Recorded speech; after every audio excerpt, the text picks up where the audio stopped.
He had not gone far when, coming on towards him, he beheld the portly gentleman who had walked into his counting house the day before and said, "Scrooge and Marley's, I believe." It sent a pang across his heart to think of how this old gentleman would look upon him when they met. But he knew what path lay straight before him, and he took it. "My dear sir," said Scrooge, quickening his pace, taking the old gentleman by both his hands, "how do you do? I hope you succeeded yesterday. It was very kind of you. A Merry Christmas to you, sir." "Mr. Scrooge?" "Yes," said Scrooge. "That is my name, and I fear it may not be pleasant to you. Allow me to ask your pardon. And will you have the goodness?" "Lord bless me. My dear Mr. Scrooge, are you serious?" "If you please," said Scrooge, "and not a farthing less.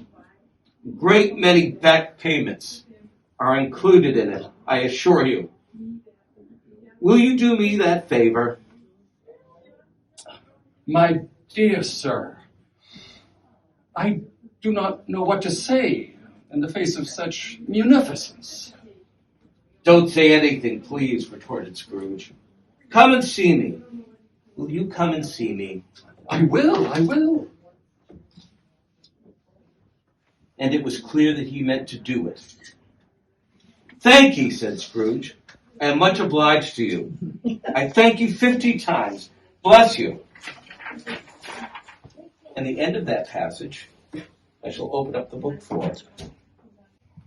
He went to church and walked about the streets and watched the people hurrying to and fro, patted children on the head, questioned beggars, and looked down into the kitchens of houses and up to the windows and found that everything could yield him pleasure. He never dreamed that any walk, that anything could give him so much happiness. In the afternoon, he turned his steps toward his nephew's house. He passed the door a dozen times before he had the courage to go up and knock. But he made a dash and did it. "Is your master at home, my dear?" said Scrooge to the girl. Nice girl, very. "Yes, sir." "Where is he, my love?" said Scrooge. "He's in the dining room, sir, along with mistress. I'll show you upstairs, if you please." "Thank you. He knows me," said Scrooge with his hand already on the dining room lock. "I'll go in, my dear." He turned it gently, sidled his face in, round the door. They were looking at the table, which was spread out in great array. For these young housekeepers are always nervous on such points and like to see that everything is right. "Fred," said Scrooge. Dear heart alive, how his niece by marriage started. Scrooge had forgotten for the moment about her sitting in the corner with the footstool, or he wouldn't have done it on any account. "Why, bless my soul," cried Fred. "Who's that?" It's I. Your Uncle Scrooge. I have come to dinner. Will you let me in, Fred?" "Let him in? It is a mercy he didn't shake his arm off. He was at home in 5 minutes. Nothing could be heartier. His niece looked just the same. So did Topper when he came. So did the plump sister when she came. So did everyone when they came. Wonderful party, wonderful games, wonderful unanimity, wonderful happiness." But he was early at the office the next morning. Oh, he was early there. If he could only be there first and catch Bob Cratchit coming late. That was the thing he'd set his heart upon. And he did it. Yes, he did. The clock struck 9. No Bob. A quarter past. No Bob. He was full 18 minutes and a half behind his time. Scrooge sat with his door wide open, that he might see him come into the tank. His hat was off before he opened the door, his comforter too. He was on his stool, in a jiffy, driving away with his pen, as if he were trying to overtake 9 o'clock. "Hello," growled Scrooge in his accustomed voice, as near as he could fade it. "What do you mean by coming here at this time of day?" "I am sorry, sir," said Bob. "I am behind my time." "You are," repeated Scrooge. "Yes, I think you are." "Step this way, sir, if you please." "It's only once a year, sir," pleaded Bob, appearing from the tank. "It shall not be repeated. I was making rather merry yesterday, sir." "Now, I'll tell you what, my friend," said Scrooge. "I'm not going to stand this sort of thing any longer. And therefore," he continued, leaping from his stool, and giving Bob such a dig in the waistcoat that he staggered back into the tank again, "and therefore, I'm going to raise your salary." Bob trembled, got a little nearer to the ruler. He had a momentary idea of knocking Scrooge down with it, holding him, and calling to the people in the court for help and straight waistcoat. "A Merry Christmas, Bob," said Scrooge, with an earnestness that could not be mistaken, as he clapped him on the back. "A Merry Christmas, Bob, my good fellow, than I have given you for many a year. I'll raise your salary and endeavor to assist your struggling family, and we will discuss your affairs this very afternoon over a Christmas bowl of smoking bishop." Bob: "Make up the fires, and buy another coal scuttle before you dot another I, Bob Cratchit." Now, some of you have come in later, and perhaps did not hear the first reading. Would you like to meet another character? Oh, it's splendid. Splendid indeed. This is from Stave 2, the first of the three spirits. And you'll be surprised who you might meet. Although they had but that moment left the school behind them, they were now in the busy thoroughfares of a city, where shadowy passengers passed and repassed, where shadowy carts and coaches battled for the way, and all the strife and tumult of a real city were. It was made plain enough by the dressing of the shops that here, too, it was Christmas time again. But it was evening, and the streets were lighted up. The ghost stopped at a certain warehouse door and asked Scrooge if he knew it. "Know it?" said Scrooge. "Was I apprenticed here?" They went in.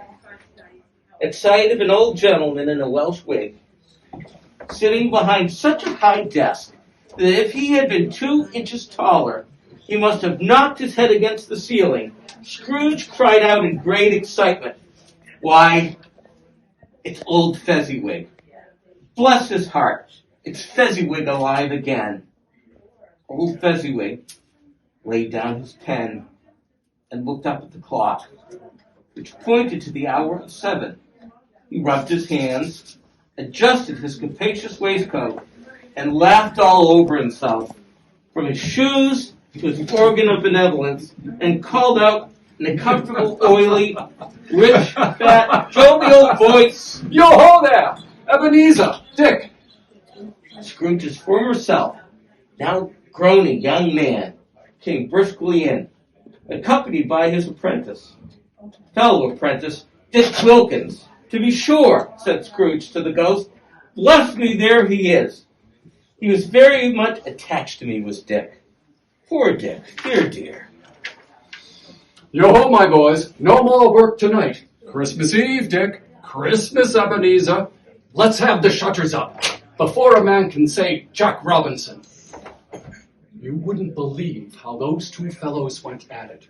They charged into the street with the shutters, 1, 2, 3, had them up in their places, 4, 5, 6, barred them and pinned them, 7, 8, 9, and came back before you could have got to 12, panting like racehorses. Hi-le-ho! Clear away, my lads, and let's have lots of room here. Hi-le-ho, Dick. Chirrup, Ebenezer. Clear away. There was nothing they wouldn't have cleared away or couldn't have cleared away with old Fezziwig looking on. It was done in a minute. Every movable was packed off as if it were dismissed from public life forevermore. The floor was swept and watered, the lamps were trimmed, fuel was heaped upon the fire, and the warehouse was as snug and warm and dry and bright a ballroom as you would desire to see upon a winter's night.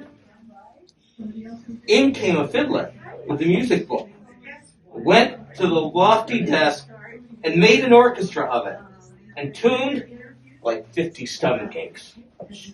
In came Mrs. Fezziwig, one vast substantial smile. In came 3 Miss Fezziwigs, beaming and lovable. In came the 6 followers whose hearts they broke. In came all the young men and women employed in the business. In came the housemaid with her cousin the baker. In came the cook with her brother's particular friend the milkman. In came the boy from over the way who was suspected of not having board enough for his master. Trying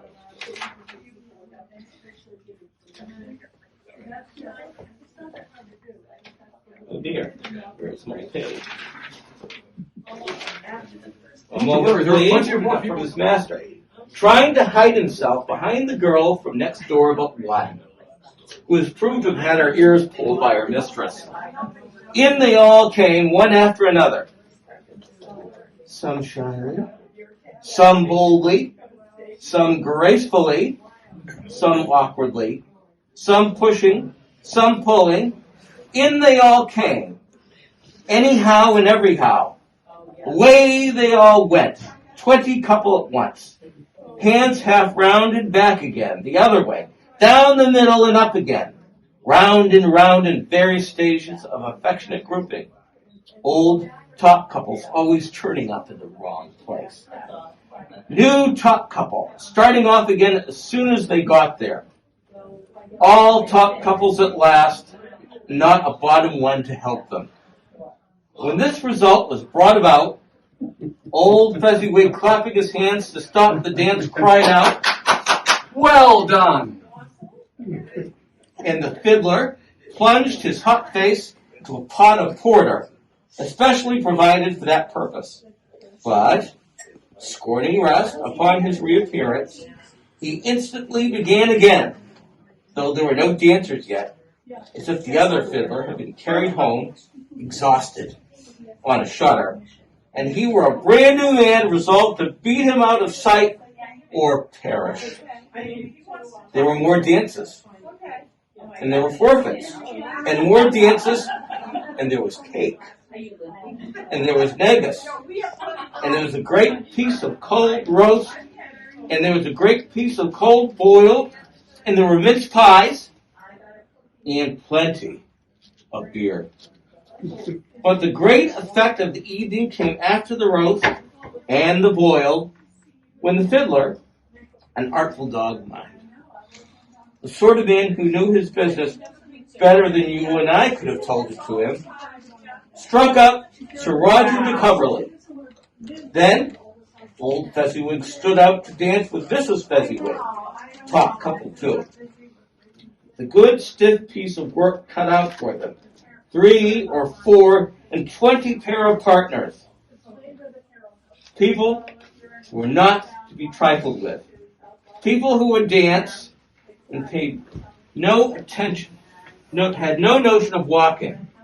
But if they had been twice as many, 4 times, old Fezziwig would have been a match for them. and so would Mrs. Fezziwig.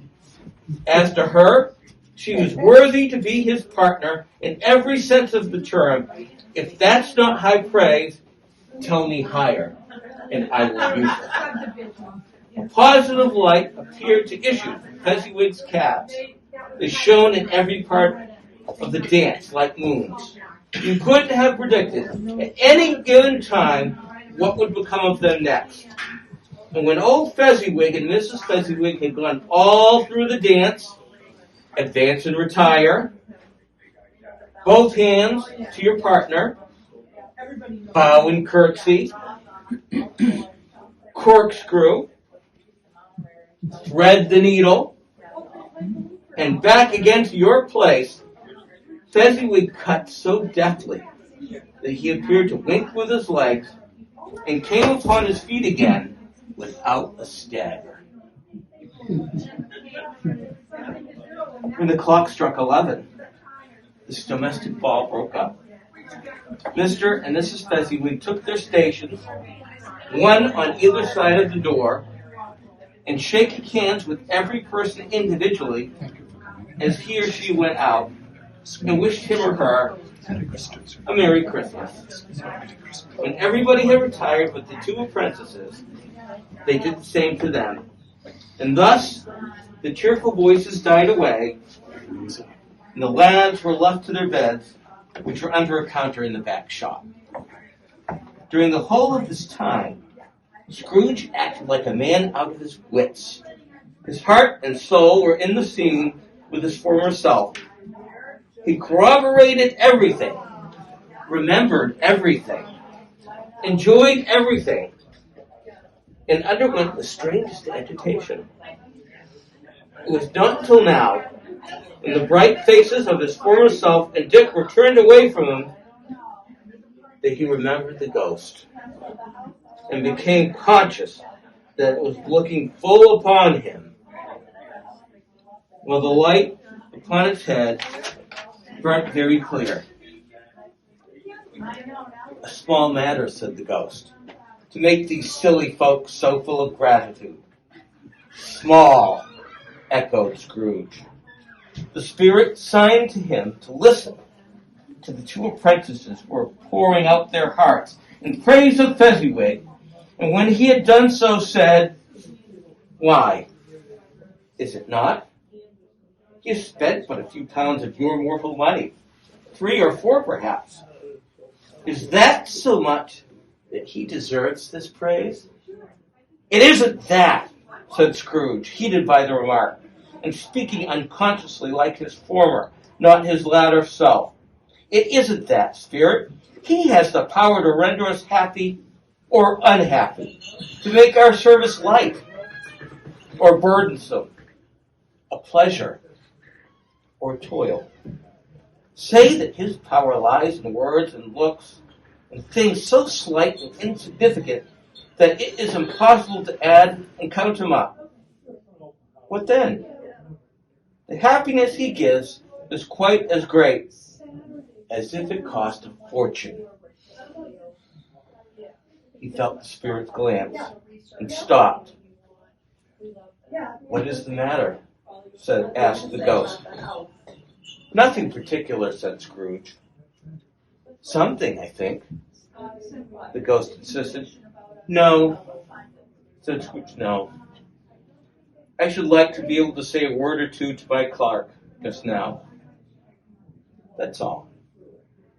His former self turned down the lamps as he gave utterance to the wish, and Scrooge and the ghost again stood side by side in the open air. "My time grows short," observed the spirit. "Quick. Thank you very much."